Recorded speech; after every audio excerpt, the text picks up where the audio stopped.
Eu ocupo a tribuna hoje para fazer uma referência, uma deferência ao ministro Nelson Barbosa, nosso ministro do Planejamento, Orçamento e Gestão.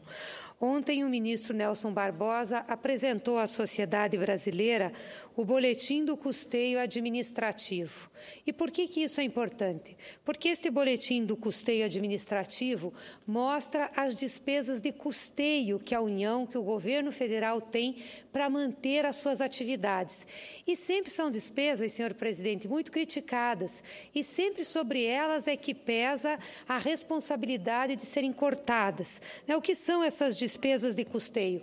Prestação de serviço, limpeza, água, esgoto, energia elétrica, despesa com locação, manutenção e conservação de imóveis, material de consumo, diárias e passagens, serviços de comunicação. Ou seja, aquilo que é utilizado para prestar o serviço público.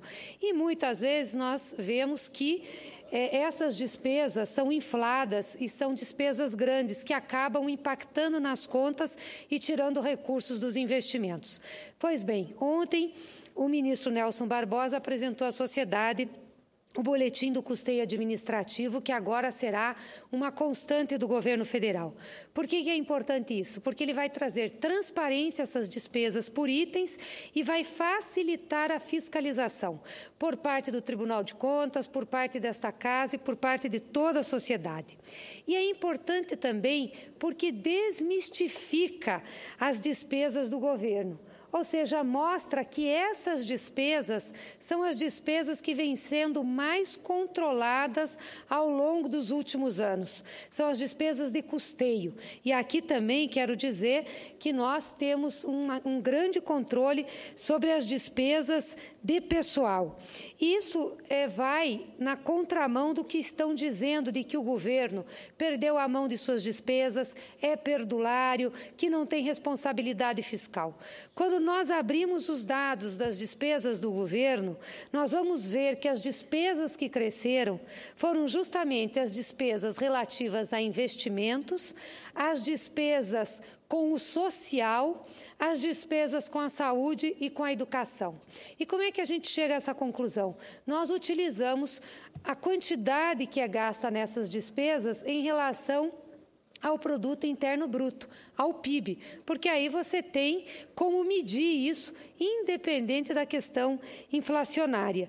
E aqui eu queria trazer alguns dados para Vossas Excelências, para que a gente possa desmistificar essa ideia de que há descontrole nas contas públicas e de que o governo gastou mais do que podia, principalmente na atividade meio. Por exemplo, pessoal em encargos. Em 2002, pessoal em encargos era cerca de 5% do PIB, do Produto Interno Bruto. Nós gastávamos 5% do nosso PIB pagando pessoal em encargos da União. Hoje, nós vamos gastar, em 2016, 2015, também previsão para 2016, 4% do Produto Interno Bruto. Ou seja, nós conseguimos, de fato, fazer uma economia do gasto de pessoal em relação à economia do país. Então, isso é importante dizer. E não é fácil, porque pessoal, para os governos, governo federal, governo do estado, governo municipal, é uma despesa que a gente pode mexer pouco, porque você não pode demitir servidor, não pode demitir funcionário. Então, você não corta a despesa demitindo, você administra a despesa, melhorando a gestão, reduzindo a contratação, distribuindo melhor os serviços. A questão do custeio da máquina pública. Nós tínhamos uma despesa de custeio total, que é importante dizer, em 2010, que era de 0,64% do Produto Interno Bruto. Hoje, a nossa despesa do custeio total está de 0,56% do Produto Interno Bruto. E o que é custeio total? O que é o custeio da manutenção da máquina? É aquilo que eu havia falado, prestação de serviço, limpeza, serviço terceirizado, diárias e passagens. Então, nós reduzimos também em relação ao PIB. Nós reduzimos a despesa com pessoal e reduzimos a despesa com custeio. Se nós pegarmos só de janeiro a agosto de 14 para janeiro a agosto de 15, nós tivemos uma redução real descontada a inflação, de 7,5%. A única despesa, de fato, que cresceu foi com a energia elétrica, que aí cresceu para toda a sociedade brasileira. Mas os demais itens, todos baixaram. E por que eu estou dizendo isso? Porque é importante ter claro que o governo tem feito um esforço nesses últimos 13 anos de conter despesas com custeio, de conter despesas com pessoal, para que pudéssemos aumentar as nossas despesas com investimento e aumentar as nossas despesas em relação à área social. Com investimento, por exemplo, em 2002, nós gastávamos 0,9% do produto interno bruto. Hoje, nós gastamos 1,4%. E por que é importante gastar com investimento? Porque você melhora a infraestrutura do país, melhora a vida das pessoas, mas também faz a riqueza circular. Então, nós temos investimentos em infraestrutura que foram feitos com o PAC, mas nós temos investimentos do Minha Casa Minha Vida, nós temos investimentos em escolas, em universidades, isso tudo impactou no orçamento. A outra área grande que nós melhoramos o nosso desempenho foi com o custeio da educação. Era 0,4% do PIB, hoje está 0,6% do PIB. A saúde estava 1,4%, hoje está 1,6%. Ou seja, nós aumentamos aquilo que nós gastamos com saúde e com educação. Só que muitas vezes essas despesas são classificadas como custeio da máquina. Por quê? Porque o grande gasto que a gente tem, se pode se chamar gasto, eu diria investimento, em saúde e educação é com gente. É contratação de professor, é contratação de médico, é contratação de enfermeiro. E isso é tido como custeio. Mas nós reduzimos a despesa com o pessoal em outras áreas e melhoramos da educação. Só um exemplo. Hoje, nós não precisamos mais ficar esperando o concurso público para preencher as vagas de cargos nas nossas universidades. Nós estamos diminuindo a figura do professor substituto.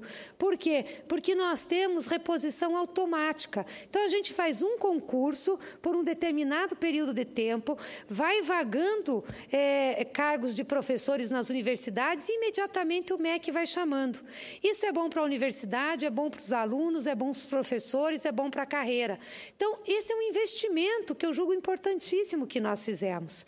E outra área que nós subimos muito foi a área social, transferência de renda às famílias, que pega benefício da Previdência, o LOAS, a Lei Orgânica de Assistência Social, que é aquele benefício de prestação continuada, o abono e seguro-desemprego e o Bolsa Família.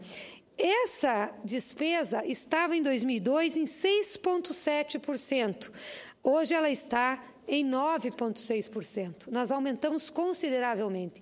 Mas essa é uma das razões pelas quais o Brasil, há um ano, não está mais no mapa da fome. Graças a Deus, nós não temos essa vergonha mais no nosso país. Nós tivemos agora o lançamento pela FAO de um relatório sobre os países que ainda têm fome e miséria no mundo. O Brasil participava antes desse mapa, tínhamos fome e miséria, e faz um ano que nós saímos do mapa da fome. Eu acho que isso é uma comemoração que nós temos que fazer de forma muito intensa, porque não pode ter coisa que envergonhe mais um país do que ter uma parcela significativa da sua população que não tem direito a comer, principalmente tratando-se de um país como o Brasil, que é um dos maiores produtores agrícolas. Então, eu estou querendo expor aqui, senhor presidente, senhores senadores, que, primeiro, nós não estamos com um descontrole de despesas orçamentárias ou financeiras no que tange a custeio e manutenção da máquina. Foi feito o dever de casa. Nós aumentamos muito, sim, as despesas na área de investimento, de saúde, de educação, de proteção social. Vamos ter que fazer alguns ajustes que a presidenta já mandou para cá, mas em nenhum momento esses ajustes vão afetar essas despesas que são essenciais à vida das pessoas. Já falei sobre isso na tribuna e na semana que vem quero falar novamente. Mas o que eu queria dizer aqui, senhor presidente, é que a partir de amanhã quero trazer à tribuna desse Senado uma avaliação de todos os programas que deram certo no Brasil. Porque o que a gente ouve ultimamente é que o Brasil está todo errado, é que nada dá certo, que tudo é culpa da presidenta Dilma, que tudo é culpa do PT, que é culpa do governo, que nós estamos no pior momento da nossa economia, que é o pior momento da política. Eu não desconheço que nós estejamos num momento de crise econômica, de crise política, não só o Brasil, o mundo também, de crise em relação à ética e à moral. Mas quero dizer, já tivemos momentos piores nesse país, momentos onde as pessoas passavam fome, momentos onde o desemprego era aviltante, momentos onde o Brasil não tinha instituições sérias e independentes que enfrentavam os problemas de denúncias.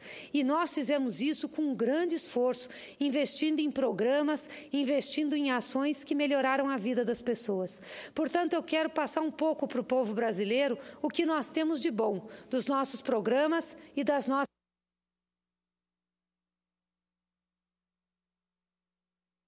Obrigada, senhor presidente. Já para concluir, o que nós temos de bom dos nossos programas e das nossas ações. E amanhã eu quero começar falando sobre a retirada do Brasil do mapa da fome. O que era a fome nesse país, o que significava isso para a saúde, para a educação, para a formação das nossas crianças, o que significava isso para a população do interior do país, o que significava isso para o desenvolvimento do Brasil. Amanhã eu vou falar sobre a retirada do Brasil do mapa da fome. Quero depois falar sobre a melhoria considerável que nós tivemos no nosso país para a agricultura familiar. Sim, para os pequenos agricultores que moram no nosso interior, que vivem, que sobrevivem do que cultivam e que não tinham estímulo, não tinham crédito, não tinham renda para sobreviver. Hoje é outro cenário, é outra realidade. Quero falar assim do Minha Casa Minha Vida, que já proporcionou a contratação de 3.700.000 casas à população brasileira, sendo que 2.700.000 já foram entregues, num país que se dizia que era impossível fazer casa popular. Casa, grande parte em que as pessoas pagam uma prestação de R$50 por mês, no máximo R$80. Quero falar dos Mais Médicos, fazer um balanço desse programa que colocou 14 mil médicos atendendo a população brasileira e melhorando a atenção básica, dando condições para aquelas pessoas que não tinham um médico para ter como referência, pudessem fazer exames, fazer consulta e melhorar o seu encaminhamento. Quero falar do ProUni, quero falar do FIES, quero falar do Pronatec, que garantiu que as pessoas tivessem acesso à educação, as crianças, os jovens, para que a gente melhorasse as condições de vida do povo brasileiro. Quero falar da expansão do ensino universitário, da expansão das escolas técnicas, das creches que estão sendo construídas. Portanto, senhor presidente, senhores senadores, eu quero, a partir de amanhã, em todos os meus pronunciamentos, fazer um balanço dos programas que deram certo e que estão dando certo nesse país. Nós temos, sim, que enfrentar os problemas, temos, sim, que encará-los, mas quando nós achamos que a vida só tem problema, nós desmerecemos o que nós construímos. Mas, muito pior do que isso, nós não vamos cuidar daquilo que nós bem construímos e que está melhorando a vida do nosso país. Portanto, acho que nós temos que colocar também as nossas luzes, os nossos holofotes naquilo que deu certo, para que a gente possa preservar, para que a gente possa ampliar, para que a gente possa continuar. Agradeço, senhor presidente, e agradeço, senhores senadores, senhoras senadoras, e quem está aqui hoje visitando o Senado da República e também quem está nos ouvindo pela Rádio Senado e pela TV Senado. Muito obrigada.